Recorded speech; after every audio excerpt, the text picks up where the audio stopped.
with that one. Interesting. Yeah, Azael, how do you feel? I don't know. 100 duck size or one horse I feel size? like we're gonna watch some League of Legends. No, here. I'm pitting you on the answer. 100 or 1? I think the 100, just because they're smaller. Okay. I feel like I'm doomed. I have no way to overpower. Right. A horse is bigger than me. I will just lose. Yeah, I'll just lose. Yeah. That's how I feel. I theoretically have a chance with 100. I don't think horses can natively swim.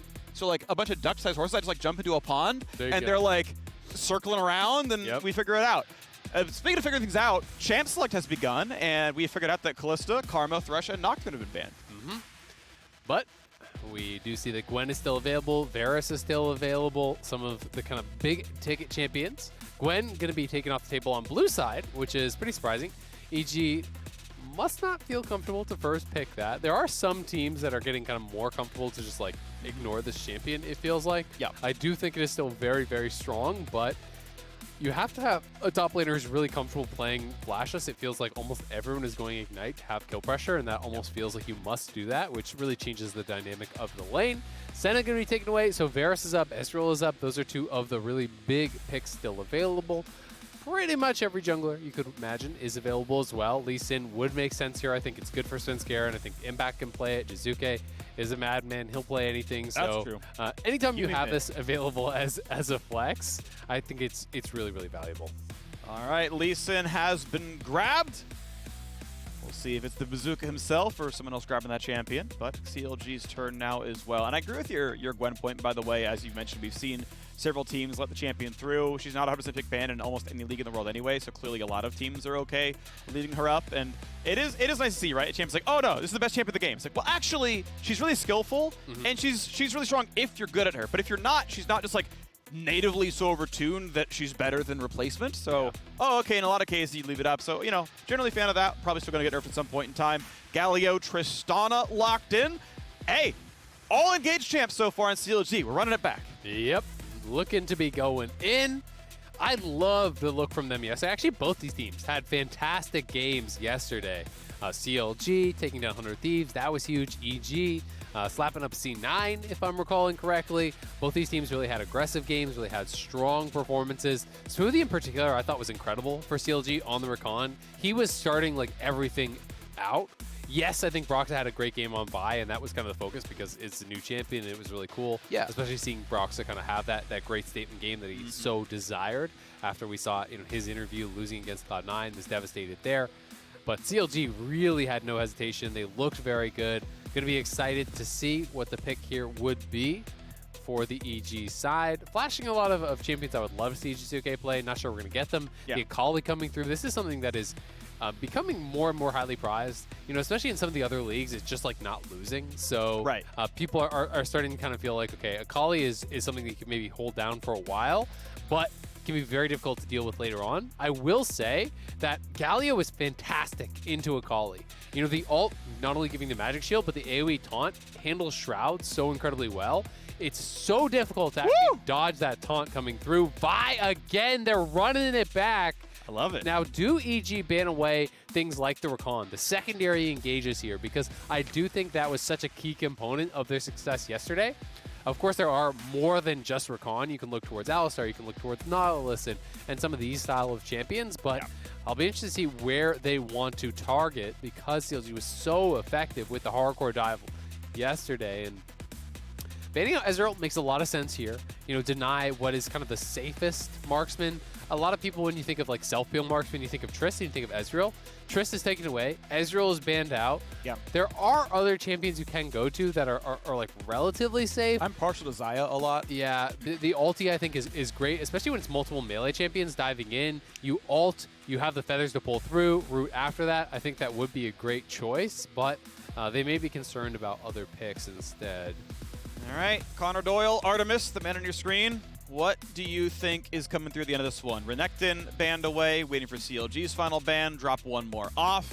Of course, we know Akali is flexible. We saw Impact play it very well last week. So Lee and Akali can keep moving around based on the match that they need. CLG have their jungler. They have a bot mid flex. They have a support mid flex. And yeah, it does look like missed bans here. Time running low. I don't know if people are... I don't know if it's maybe frozen up. People are looking around confused. Yeah. We might have had a champ select bug, so we'll see.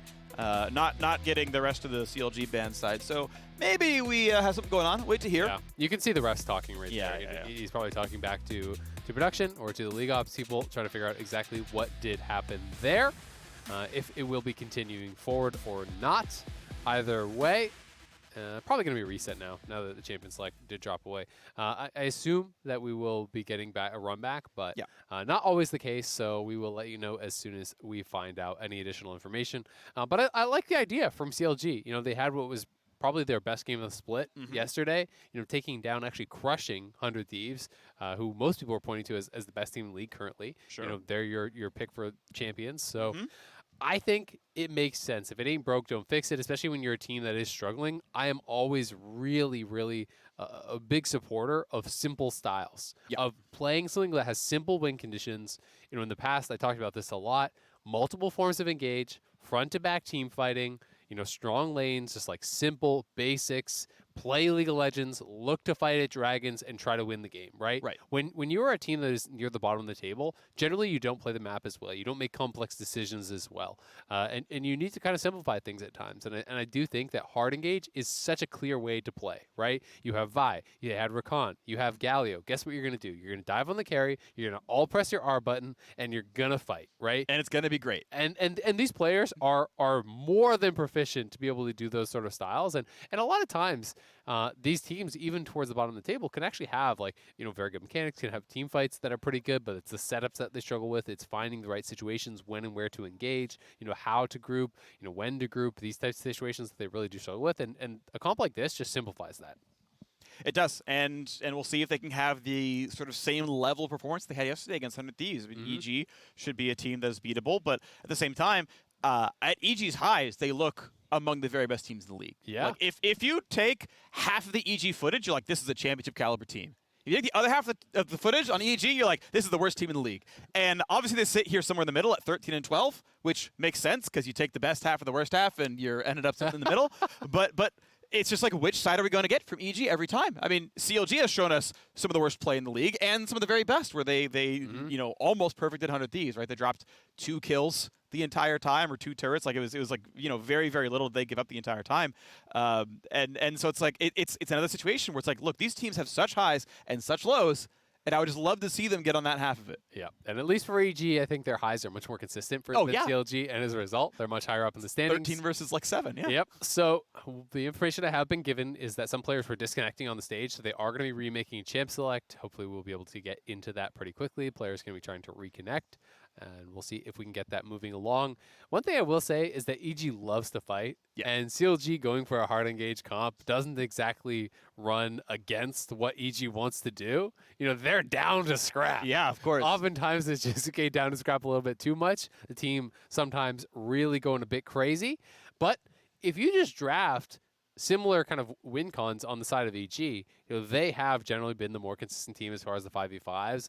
If that is what you're looking for, I do think you can kind of just draft comps that really are okay with scrapping, comps that are pretty safe into that gauge. If you go towards something like the Xayah, I do think that you are safe, relatively safe, as the marksman to that dive. And then they already have things like Lee Sin. You can go towards things like Viego, and these champions that want you to come towards them anyway. They have Xin, which is really good into that. So I think that they're drafting a pretty strong composition. The big question is going to be, like, is there that single point of failure?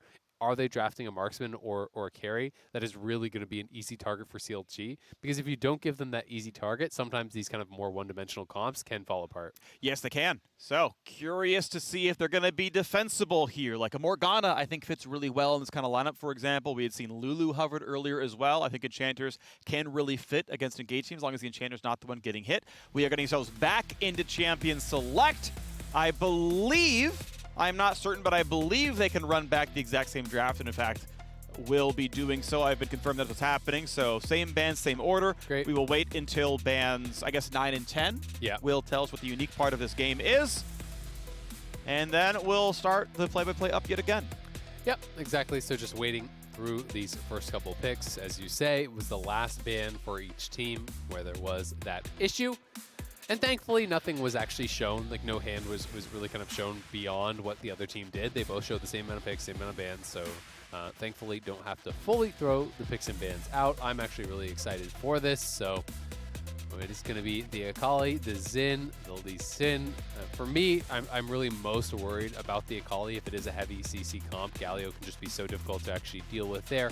Especially if Galio wants to go towards some of those defensive options or whatever support that CLG goes for. I think Exhaust could be incredibly valuable in this style of composition.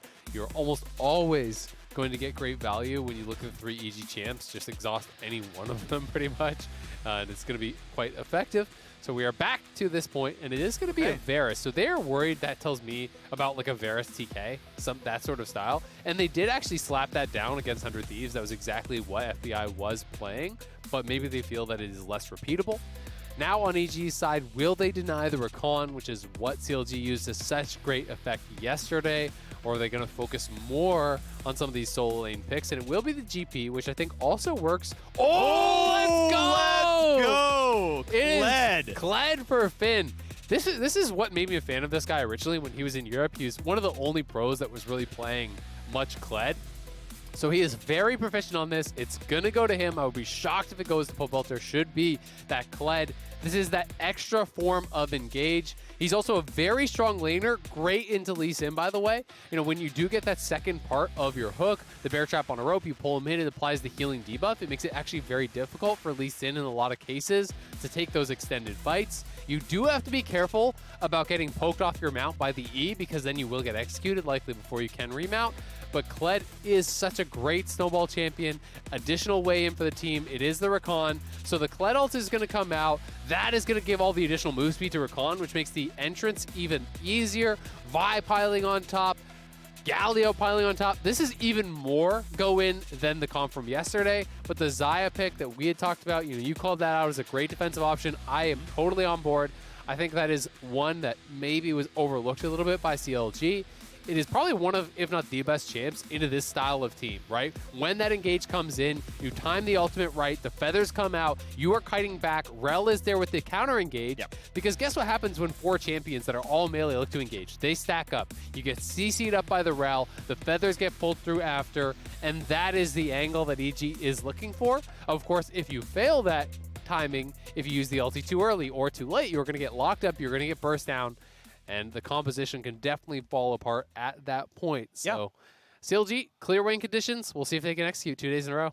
I want to see if they can make that one happen. It'd be cool to see the rise late in the year. And to add more context to the Xayah conversation, because, champ I play a lot, and, I like the lane a lot. Compared to someone like Ezreal, like, you can arcane shift back when Vi comes at you, but Vi still landed the ultimate. Like, you're still going to be stunned, and then Galio's coming over the top. Like, you just build space, but that thing still lands. Xayah actually just immunes the Vi ult, and you just run away, and nothing hits you at all. And so in some ways, she is obviously on a 2.5-minute cooldown in some cases, but the safest of the AD carries. The fights are far apart. You're no longer the target. And against quad melee, roughly, like, you're going to get a lot done there, so those can look very good. It absolutely can. And where it can sometimes fall apart is obviously you get the one shot at the ultimate, so if it's not timed perfectly, then you don't really have any additional recourse. Whereas late game Ezreal, you hit 1Q, you're shifting again, right? You're out of there. So we'll see if CLG can find the multiple angles, because I do think if you just run straight at the Xayah, it's so easy to get that high value blade color, ult up, pull the feathers through, root up multiple members. But if you have the kind of engage where Kled is coming from one side, from behind you, and Vi is coming from the front with the Galio over top, Recon is following up on that, there becomes so many forms of CC that it's very difficult to actually deal with. And that's what 100 Thieves struggled with, right? They had Varus, and it's like, okay, Varus OP. You got Tahm Kench. You're safe from engage. But guess what? They were re-engaging like 4 times. The Vi would ult, Tahm Kench would eat him, but then over top comes Recon. Over top comes Galio. And there just wasn't enough safety there. So, CLG is just really trying to slam it home here by over-indexing in engage. Yes. One thing I want to point out mechanically as well as we get into the game is Ignar's Rel, I think, is actually well positioned here. Keep in mind, Rel Q is a shield breaker, and Kled, Vi, and Rakan all have generic shields that are popped by Rel Q. So if Ignar holds that one for good time, here's 400 damage for free. True damage. There we go. We did it. And that's going to feel really good in some cases. The exhaust, I think, is critical for him, too. I'd also note that this is one of the supports that builds very easily into Locket, right? Which I think is so high value when you have these kind of melee versus melee style teams, right? There's 4 melee champions essentially on both sides. Rakan is basically melee. Yes. And that is that situation where you just get insane lockout value almost every time. If you get the lockout on all 5, everyone is scrapping. You're going to get that. And these are the trades that you're going to see Cloud looking for. You hit the bear trap on the rope. You need to get the second part. If you only hit Q1, you don't actually get the activation where you pull back. You get very little of the damage.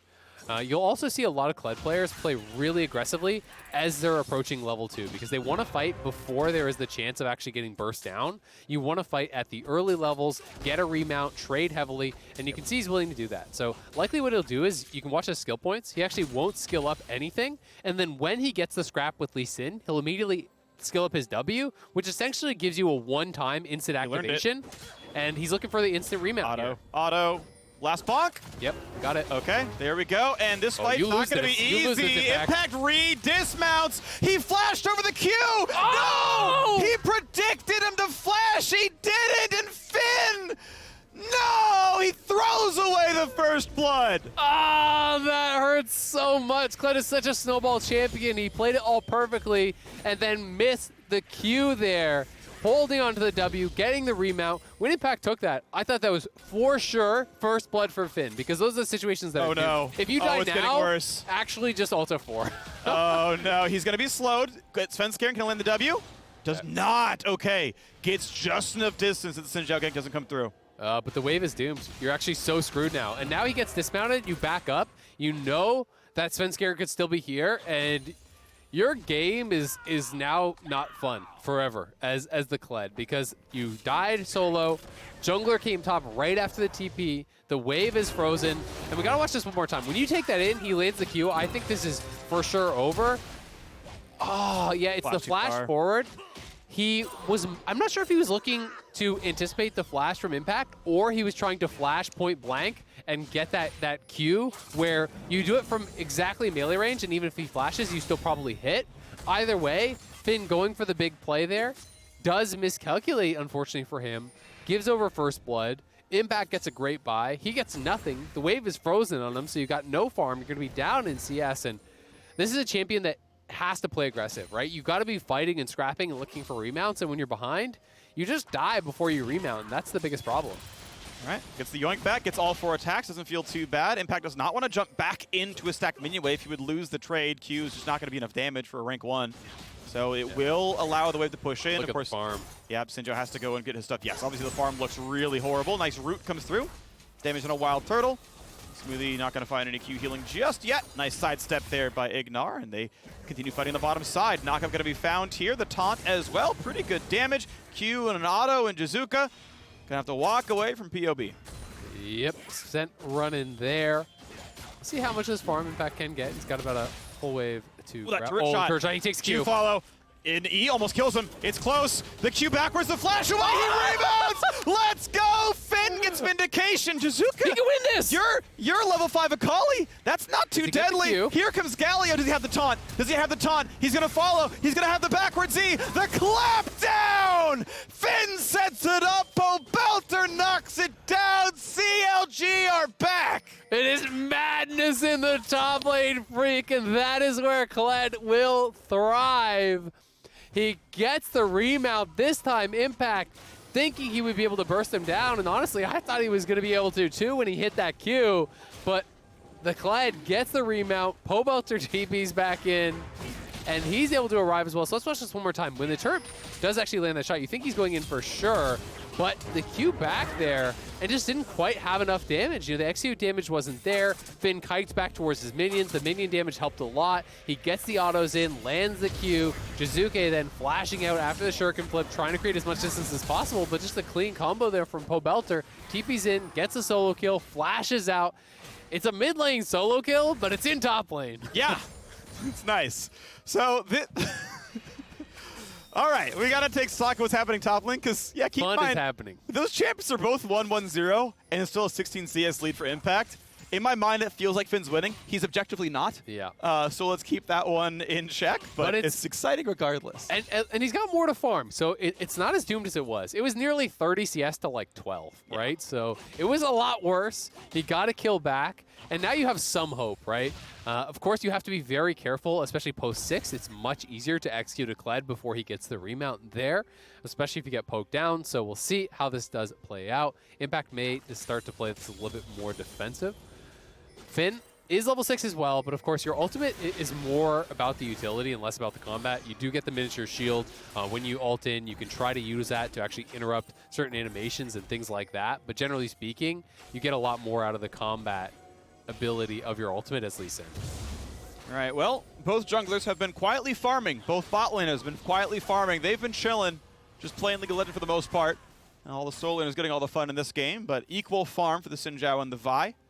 One thing I will say is if you... Oh, yeah. You gotta get out of there. I mean, if you call up your jungler now, like if Impact is pushing, it is a really easy lane gank for a jungler when you're playing with a Kled, right? You know, Vi doesn't need to do any clever pathing. You literally just walk down the lane, Kled ults towards the Lee Sin in the long lane. When he's pushed, you get the insane move speed from following along that ulti, and it's generally a pretty easy kill when Vi has her ult herself.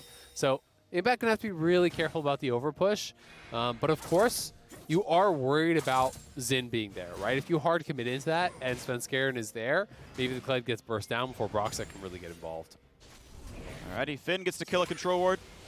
I would say one of the most satisfying things of playing top lane is putting in the lane, just killing the control ward, being like, I got an extra minion worth of farm. You spent 75 on that. Like, this is 4 CS right now I just got from you, buddy. And you're like, my jungler, could he come back top lane? You don't know anymore. See, it's really satisfying when the jungler comes, but they never do. I know. Yeah. I killed his ward. Nah, I got. There's no Herald vision. fight. It's fully clear. I need Herald. He's got no flash. Bot scuttles up. Wolves are right. up. Sorry. Yeah. See you at Dragon. If you don't TP, I'm going to question mark you. Facts. All right, well, time to go. Kled ult. Rakan finds a knockup. Svenskeren is left alone. He flashes, but Kled finds the follow. Po Belter gets his second kill of the game, and CLG make it look easy. Glad. I love watching this champion play. So much fun. They find the engage there. EG shows up to scrap, but they weren't all together. So CLG is just going to hit the go button immediately. And you have got to be so careful as the EG side because there's so many engage tools. And CLG is really playing with this kind of killer instinct. They are ready to go immediately. So if you are not ready to go, if you are not organized in a straight up 5-man squad, then it is so dangerous. And CLG showing how dangerous it can be. They get the kill, they get the Herald. And now, at this point, you know, top lane is going to be pretty much even. Off that assist, you're only down a few farm. Finn should be pretty much dead even in gold up on that top side. You have 2 kills for Po Belter.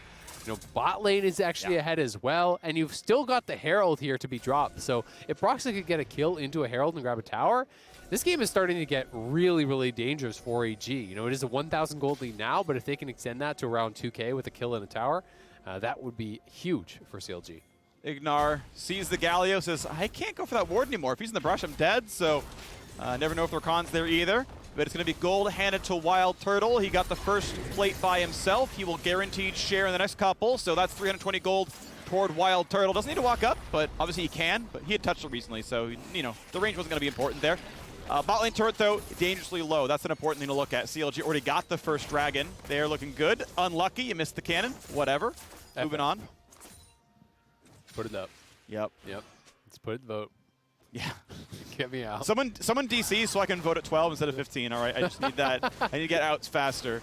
I don't care that my top laner is doing well now and that my mid laner has 2 kills. I missed cannon. This game can't be played. Exactly. It's literally unplayable. There's nothing you could do at this point. So no comeback mechanics available after that one for Turtle. We'll see if the rest of his team can make up for his dire Drag errors his on the bot lifeless side. corpse over the finish line. Gone are the days of your quadra kills in finals. You'd be lucky to make playoffs with play like that. Your only job as an EDC is to get cannons. That's it. I mean, that's why you need a relic shield support. Blame Smoothie. He wasn't there. Where were you? Where was Smoothie? How could you roam like that? He got a ward kill. I don't care about wards. Last hit my cannon, Smoothie. Betrayed. Do your job. All right, CLG down on the bottom side using this bot lane prio. They have mid lanes winning as well. We have seen the beneficial trade showcased many times for Po Belter. I really think that Akali into Galio is just a terrible matchup. You've got to outplay so hard because of the AoE CC that Galio does bring. So, you know, as a result, Pobelter has played it well, has gotten kills across the map, and has just an easier job to execute on in the team fights. CLG also got 2 very early dragons, right? We're 11:40 in, there at 2 drags. Yeah. It's not like the last game where we saw where the first dragon was like 14 minutes. So, they are on pace for an exceptionally fast soul, and they have so many tools to engage. So as long as they keep ahead of the curve here, they set up vision around these dragons, they are going to show up every single time and make EG come to contest. And when they do, they're going to engage. And it's going to look good because CLG have gold in the right places. They'll be the first to Mythic down in bot lane. Almost certainly, if Turtle can find the right recall timing, get the second most gold in the game. Pobelter has the most gold in the game, so love to see the Galio power spikes there as well. Looks like it's towards the Rocket Belt build, which is by far the most common. But we've seen other options. You can still play tank Galio, for example. Not this case, though, and for good reason. Yeah, knocks down the wave, has enough AP, by the way, with the major components plus the 2 starting items. Actually can one-shot cast minions at level 9, so at least for now, he's going to have that extra bit of wave control. Jizuka just, less hitting under turret. Now, less hitting well, right? He's within 1 CS in a difficult-to-play matchup, but it's always Pobelter who's able to move first. Yeah, exactly. And it's just kind of like, what are you going to be able to get done in the team fight, right? There's so much CC between Smoothie with the ulti charming you up when you're in the Shroud, getting taunted out of the Shroud. And when you get taunted in the Shroud, your character then goes to attack and you reveal and you just die, right? Yeah. So it's so difficult. You've got to use stasis incredibly well. You've got to use the shuriken flip or something to actually dodge out of the taunt. And if you can do it, you can definitely make it work, but it is a very, very difficult job to actually get into the backline because you've got exactly 1 target as the Akali here. You can go for Wild Turtle, and that's pretty much the only thing you want to be looking for in a 5v5, and there's just so much CC and so much scrapping power between you and him. Turtle, maybe he shared 2 plates with the Rift Herald from Broxa. Every other shred of gold from that turret all went onto Wild Turtle. They have been winning bot lane by so much down here in a lane that we know has been uninteractive because the jungle's been busy looking at top lane. The mid laner's been looking at top lane. And they just straight up smashed the 2-on-2 by over 1,300 gold. Yeah, I mean, he's 1,500 plus ahead, I think, at this point. Already has the Kraken Slayer completed. Pretty ridiculous lead here. Double Gore Drinkers coming through, though, for AG, so they're getting their completions. The Kraken Slayer coming through for Danny as well, so of course he is behind the Tier 2 boots, the additional longswords. Broxa moving up towards this top side, though.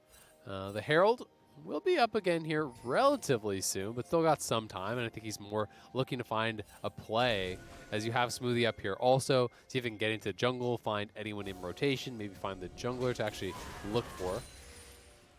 Nice fries movement to make sure you know what EG are up to. And you're like, yep, we see all your champions. Your wards are gone. No big deal. We've pulled Turtle topside. Okay, the plates are gone, so I can't farm those, but it means the turret's a lot squishier, so maybe we make that one happen instead. And it looks like, yeah, shot's going to come out. Second Rift Herald spawns pretty much as early as it could have. And, well, it won't be the most deadly Herald because it will be a fairly early one, but CLG likely have all the control to claim that one as well and keep the pressure on. Yeah, and I just like them invading for these buffs, right? Just take away areas of the map from EG. You're farming away that blue buff. You're getting that onto Pobelter. Now you're going over towards the Herald. EG is really having to respect the fact that they are both behind, and there are so many engaged tools on CLG, so you've got to be really, really careful on the EG side about where you actually move. Anywhere you go on the map, you've pretty much got to be willing to scrap or you can't go there. And that is a really tough spot for EG to be playing from right now. Watching Broxa just do some light PvE mechanics. Basically, if you run around clockwise or Q through, you dodge the big AoE swipe. And yeah, not a problem. Solos it, thanks to his team having the rest of the control. Finn playing pretty aggressively into Impact, but now Impact fighting back. New for a while, CLG was all top side, but really gets some good damage here. Not even yoinked back and leaves Finn at there's 1 bit of health, which means now, if the fight starts again, you can get both halves of Q, you can get the kick, and you do the rest of the health bar. Yeah, exactly. And I think that Impact played that really well. When Finn missed his first Q there, then you just go forward. There's no way that Finn is actually going to be able to fight this out with all of the self-heal that Lee Sin has if you don't actually land that Q, and it's so much of your damage plus the mitigation of the healing there. So just kind of piling in, and then as soon as the second Q does land, not allowing Finn to actually tether that as he dismounts to try to look for a remount, just jumps back, knows he has the pressure, will take that little bit of a push he gets, and use that to try to control around this dragon side. Yep. This is going to be the play here. Remember, CLG have gotten the first 2 very, very early. It is Finn up towards that top side, but he does have TP. There's not any great wards for him, though, as the observers are highlighting. There are these ones in the river, but there's no sort of like deep TP flank he could look for. Smoothie is sneaking around, though. They're going to go over this fight here. Will Finn TP? If you're going, go now. TP already in for all of EG. CLG saying screw it. Oh, they're going to give the dragon, take top lane outer. No, they TP in late. They don't finish top lane outer. They'll be there almost in time. Engage comes in for Ignar. Huge damage comes in. Vi has been deleted. How about what's next? Ignar's low, but he lives. Second kill comes in for Danny. Pushing into the back line. Finn gets executed now as well. Evil geniuses slap this fight easily. 3-4-0. Smoothie was nowhere to be found there. The TP came in way late from Finn, but then the bigger problem was honestly, Smoothie was on a roundabout. He was going for a deep flank, and EG, I'm not sure if they saw him or just kind of anticipated that he would be over on that bottom side, but when we get the replay, we can watch where he was going. Like, the fight was over before he even got there. And when you're missing the recon, the additional components of CC, it's so important to be able to overlap there. So we can watch this. Look at Smoothie right here on your minimap. Yeah, he was actually pinged on. So they saw him, and look at when he arrives, right? The fight is over. Multiple people are already dead, and actually a fail flash into the wall there to add insult to injury. So just really poor execution on this one from Smoothie. EG may have seen him with this pink ward that's actually still there. You know, this ward may have actually spotted him out as he walked down below that. But unfortunately for CLG, they got punished big time for that. And when you're playing these compositions that are like hardcore 5v5, you got to be together. Your engages have got to be on point. This time it just straight up wasn't. Smoothie can't even get revenge on the ward. He fought it. Ignar puts a new one down. Not even the gold earned. So cannot catch a break, sadly, on the CLG support side. Gold is still in CLG's favor, but you got to feel EG averted a crisis with the fact that they got 3 unanswered kills, or at least 2 of them, 2-1, or 3-1, I should say. And then now they can start pushing into the top side. They got that dragon as well, so no easy Infernal Soul, no early Infernal Soul, and they can now push in top lane outer for some decent damage. Yeah, that's the critical thing for me, is that they actually stopped the snowball of the dragons here. CLG had that 3rd dragon already. You have such easy go buttons, and when you're playing from ahead, it's very difficult to deal with the added damage of the Infernal Soul. CLG, though, will do a good job continuing to push this gold lead here forward, knocking down the last of the outer turrets, and it's about 2,000 ahead. Not bad at all. Sure. Yeah, they are the ones in the lead. Finn is down CS top side, but that's not going to be a huge problem. Lee Sin, not the biggest glutton for gold, and neither really is Kled. Obviously, they scale, but it's not the same as looking at a bot lane CS difference where, hey, it's kind of more important if Tristan is ahead of Xayah than if Lee Sin is ahead of Kled. So yeah, even the allocation of resources, you got to favor CLG some. 8,800 gold still plus 1,500 on Turtle side, and that's after Danny got a kill in that team fight. So yes, still doing excellent on this Tristana. Top lane fight continues now as, once again, Impact puts Finn low. The ulti is shorted, and Impact can walk away from it. Nice sidestep of the bear trap, and cooldown's missing for Finn. Now, probably not fighting over Baron too soon, and it will be back up for Dragon. Yeah, I think what Finn was trying to do was actually preempt the safeguard back. So he hit the Q, and he's trying to ult in to actually keep the tether, knowing that Impact will jump back, because that is the trade pattern that Impact has been going for every single time. He's been going forward, the tether comes out, he jumps back, then he re-engages, but in goes CLG! Is in, hard engage over the top, pretty decent damage, but Ignar stays alive, and Svenskeren wants right back in, finds a stun, gets Broxa for some damage. Ignar dropped low, but Pelter cannot kill him. Finn forced to dismount now, still in the fight against the Akali, flashes the R2, Galio, sidestep! Finn could not have played that one better, and it delivers the kill. However, look for Danny. Danny's got damage in. Jizuka's staying alive. He gets 1, looking for 2, can't find the shots, but what a close battle, I believe. 2-2 overall. Damn, that was crazy. Finn with the sidestep, plus the magic damage shield, the passive from the Galio coming through, keeping the Kled alive. But it is Danny who gets up on top of Turtle, and Turtle just gets absolutely roasted. So here it is one more time, the initial engage. TP's coming through here. Broxa kiting back. You can see that Pobelter is getting pushed back by Danny, getting all that damage out. Danny positioning very, very well here. And then on this top side, watch Finn. Flashes the R2, then the magic damage shield keeps him alive, sidesteps the Q. Turtle jumps in here for impact, but gets kicked back straight into Danny. He would have needed to flash immediately to try to get out of there. He did have the flash available, but obviously didn't have the rocket jump. Could have used a buster shot, had to react quicker, but that was really nice from Impact, putting him into the waiting arms of Danny, and Danny just had great positioning, and you can see the payoff. I mean, look at how much damage he got done. As CLG tried to pile into him, he kited back into the corridor, which just makes it so hard to keep that chase forward when you're playing a melee champion and you're running past Saya Feathers. You know you are going to get roasted, and Danny really playing that one well. EG trying to set up for this next fight here. Ignar leading the charge, has Aftershock, so he's very tanky, very hard to knock down. Scrapping in bot. Yeah, he's like the one target you don't want to go for. As you mentioned, top laners are battling, level lead for Impact, sidesteps the Sonic Wave, and Finn not going to get too much more done as the second dragon of EG is spawning now. They own the river. Okay, the Scuttle helps a bit, but does CLG take the fight? If Ignar's in the front, so you don't burn him down fast enough, I think, realistically. Yeah, Finn is coming group with the team. I guess he doesn't want to actually flank with the ulti, knowing that Lee Sin would just mark him, and then EG could actually turn on him and try to burst him down. So he's going to group up with the team. We'll see if they do want to try to start this one up. CLG desperately want this dragon. Galio does have ulti to join. Here comes the play. Charmer with the top. Galio there as well. Big damage. Ignar knocked in the air. They do kill him. And Turtle is alive, untouched, with a double kill. Svenskeren flashes. Rocket jump to chase. Triple for Turtle. Looking for the quadra. It's going to be a double instead. Oh my gosh. He gets the triple. Finn helps it out, but it's Broxa who smite steals the dragon, who claims the last kill, and it's a 4-0 team fight for CLG, and it's time to run to the Baron. They're gonna get so much off of this, and CLG with the confidence to engage on Ignar of all people there. The Aftershock was so delayed because Broxa hits him with the ult, they land the CC on Ignar, he eventually got the Aftershock proc, but it was so late that he was pretty much already dead right off the bat. I didn't catch exactly what happened to Danny, who went down in a hurry, but Turtle was free firing. CLG gets so much from that. They're now at soul point, nearly 5,000 head. Let's watch this one more time. I've got to watch Danny and actually see what happened to him in this fight, because when he goes down, you really don't have much of a hope anymore. And it's just Finn getting into the back line onto him, pulling him back with the rope. He's just stacked up on top of, and you know, Danny just wasn't in a position to really get a lot of damage out. His front line was burst down almost immediately. The CC coming through from CLG was impeccable.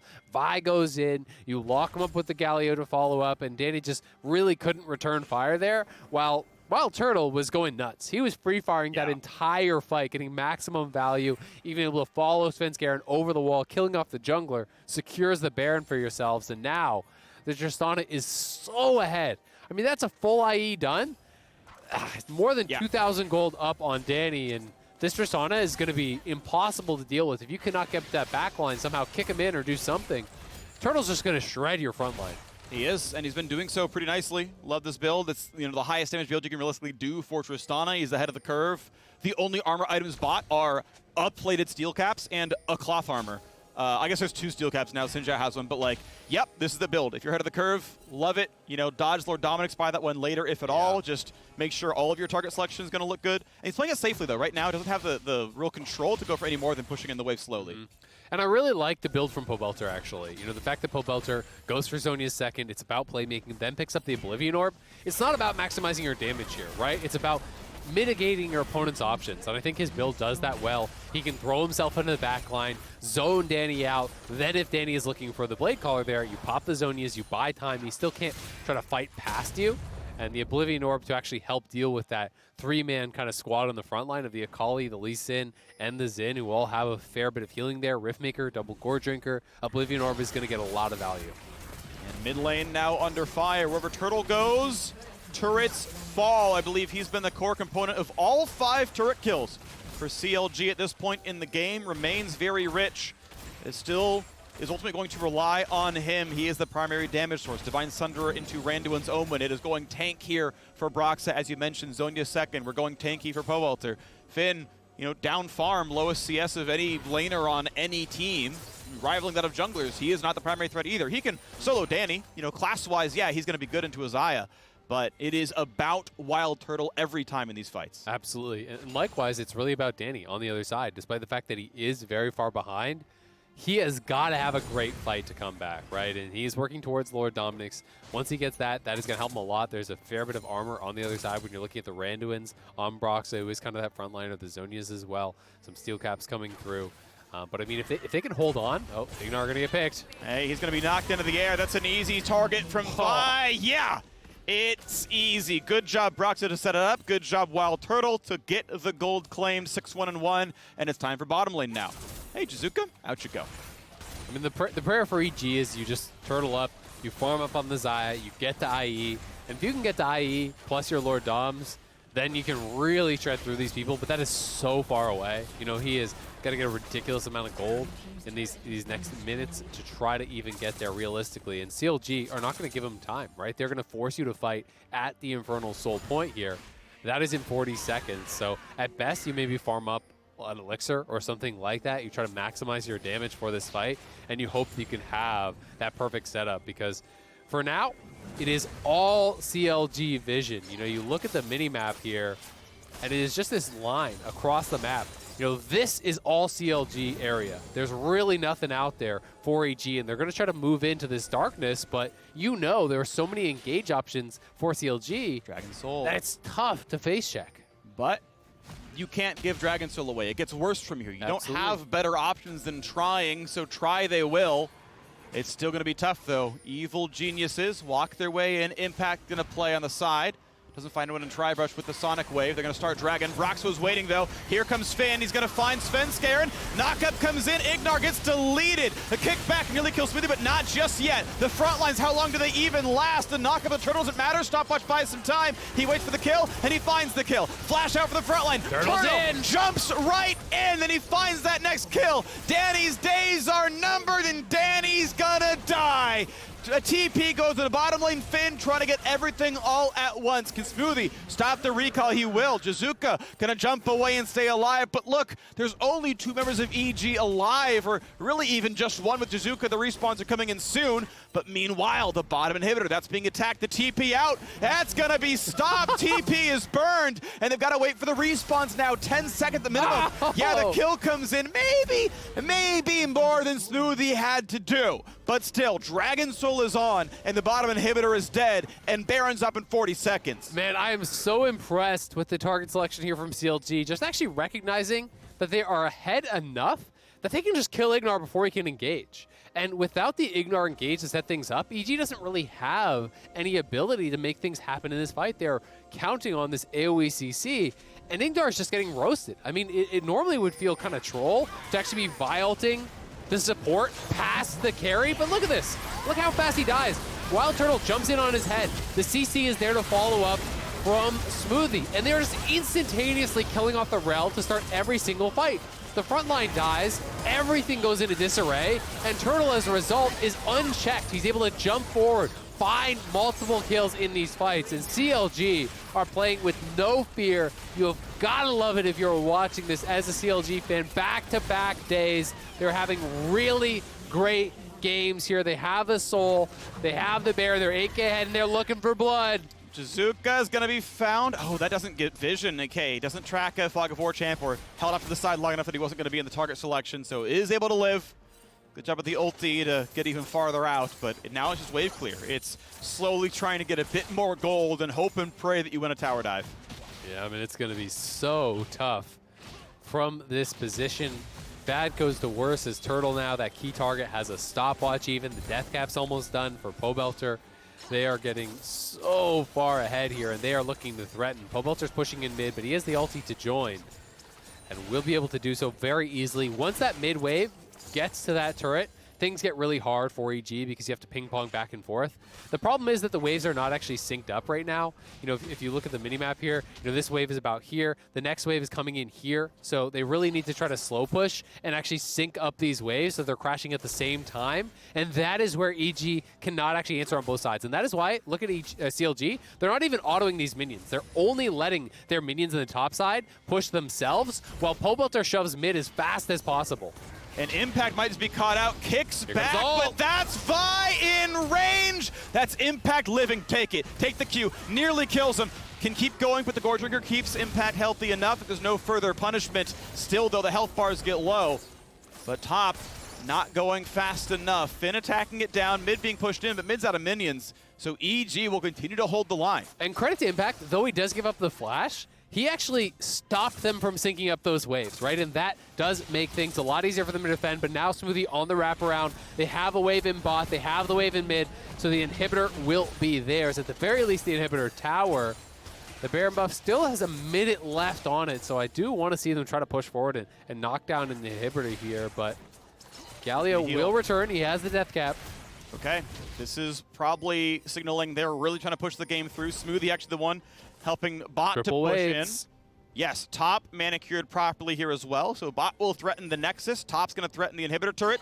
And mid threatens the inhibitor itself. Synced up nicely. Good job, CLG. Jizuka pulling the minions and staying alive. Mid lane not under enough fire. CLG not willing to push in any further.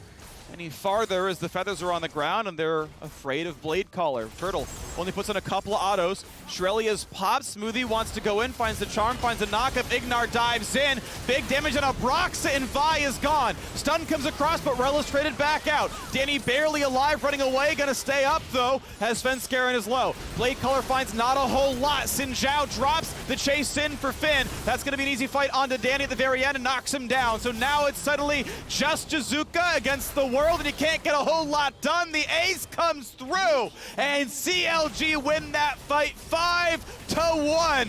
It was a rough couple of weeks, but back-to-back wins on Vi for CLG. They have got to feel good about turning this year around. They are putting the league on notice. CLG is here to play this weekend. They got the Vi back-to-back games, the Galio, the Rakan, the core of this composition here, all about the hard engage, and I love the confidence that they are showing. To me, it's more about the fact that they're playing with this killer instinct, that they are not hesitating at all to go in. When one of these teams actually shows up and is even a foot too far forward, they're immediately engaging. They're not allowing their opponents time to actually set up their battle lines, to properly manicure the fight, and CLG is just playing with a confidence that we haven't seen from them in a really long time. And it's impressive to see, because I know it's so easy to feel defeated when you lose and lose and lose, then you almost win and still lose. And you're like, we can't do a single thing right. But whoever set up the practice plans last week, if that's Galen, formerly Moon, whoever else it is on CLG setting it up, new week for CLG. And okay, yes, they picked up from where they were before. Where like they had nearly beat Cloud9. So like, you know, the tools were clearly there. But to get the rest of the way over and be convincing against 100 Thieves, and pretty convincing here against EG as well. Like, double thumbs up, really, really well done. This week of practice clearly has paid off so far for CLG. Absolutely. And the question for me now is going to be how many other looks do you have, right? Because I love the draft. I love that you're giving them simple, easy to play compositions. So many forms of engage. It's clearly about overloading the back line. This wasn't just 2 forms of engage. This is like 4 good forms of engage, right? You have Galio, you have Rakan, you have Kled, you have Vi. Even the Tristana can follow that up. Now, what happens when tomorrow Galio is banned and Vi is banned, right? You know, can they make this work with other champions? Do they need that core to really facilitate this? Or will they have other looks? Will it be like Malphite and Alistar and whatever?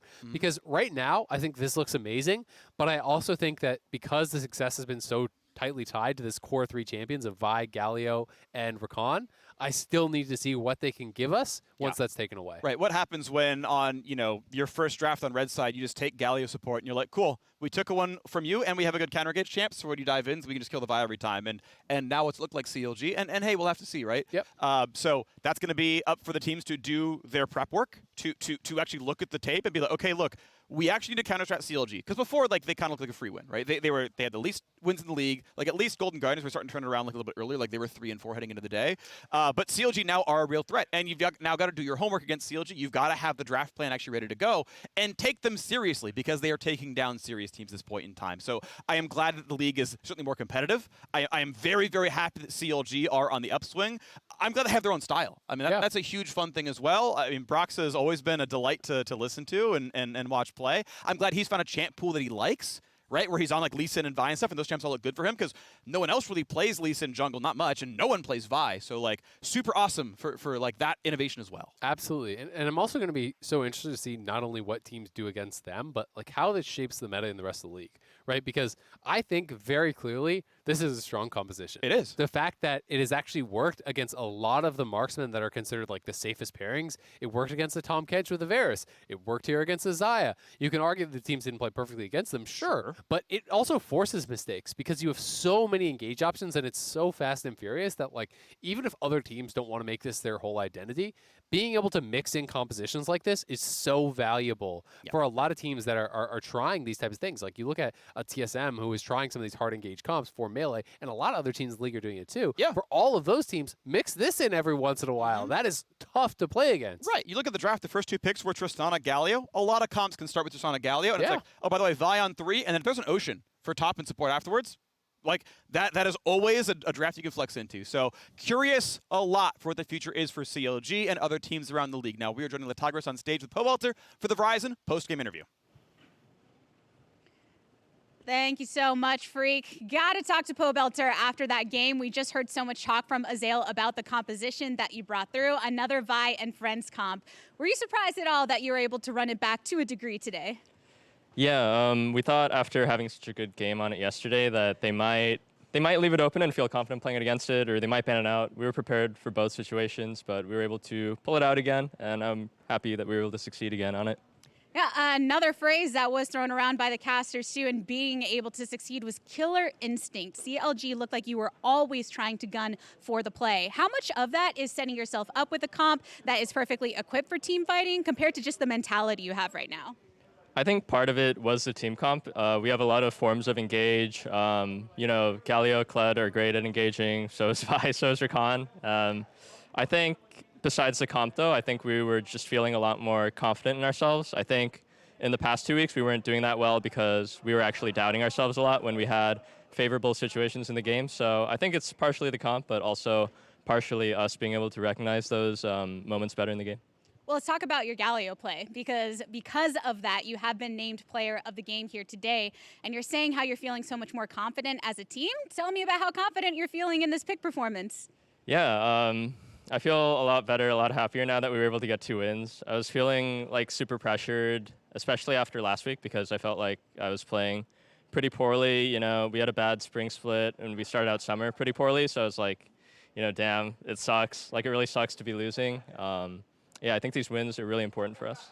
Well, even in those moments of doubt, a lot of your teammates still commend you as being a leader here, being able to make the calls. Do you feel that that synergizes at all with the type of play style that comes with picks like Galio, where you can so effectively just be across the map? Yeah, it feels a lot easier to be, you know, part of the game and like helping set up plays than if I was on a control mage pick or something like that.